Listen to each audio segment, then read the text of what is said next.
শরীর ও মনের সুস্থতার বার্তা নিয়ে পালিত হলো আন্তর্জাতিক যোগ দিবস। আন্তর্জাতিক যোগ দিবস উপলক্ষে রবিশঙ্কর বিদ্যা মন্দিরের উদ্যোগে স্বামী বিবেকানন্দ আবাসনের হল ঘরে অনুষ্ঠিত হয় এই অনুষ্ঠান। এতে উপস্থিত ছিলেন রবিশঙ্কর বিদ্যা মন্দিরের প্রিন্সিপাল বীণা দেবী হরিজন, ত্রিপুরা বিজেপির সিনিয়র নেত্রী পাপিয়া দত্ত সহ বিদ্যালয়ের অন্যান্য শিক্ষক শিক্ষিকা ও শিক্ষার্থীরা।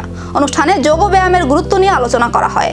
বক্তারা বলেন, নিয়মিত যোগাভ্যাস শরীরকে সুস্থ রাখার পাশাপাশি মানসিক প্রশান্তি ও একাগ্রতা বৃদ্ধি করে। এরপর শিক্ষার্থীরা বিভিন্ন যোগাসন ও প্রাণায়াম অনুশীলনে অংশ নেয়। পুরো অনুষ্ঠান জুড়ে ছিল উৎসাহ ও উদ্দীপনার পরিবেশ।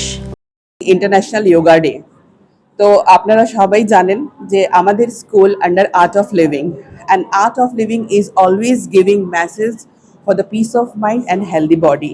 তো আমরা আমাদের স্কুলে সেলিব্রেট করেছি যোগা ডে, বিকজ এটাই আমাদের মূলধার। অ্যান্ড আমরা শুধু আমাদের স্কুলের বাচ্চাদেরকে নিয়ে না, আমরা সোসাইটির সবার কাছে যোগার কি ইম্পর্টেন্স আছে, কতটা দরকার আছে, and we all have to adopt this in our life. For this আমরা আজকে এই বিবেকানন্দ আবাসনে এই প্রোগ্রাম করেছি।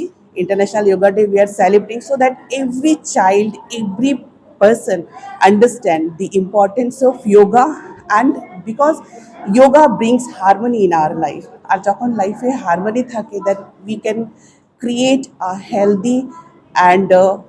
healthy and bright society. Thank you.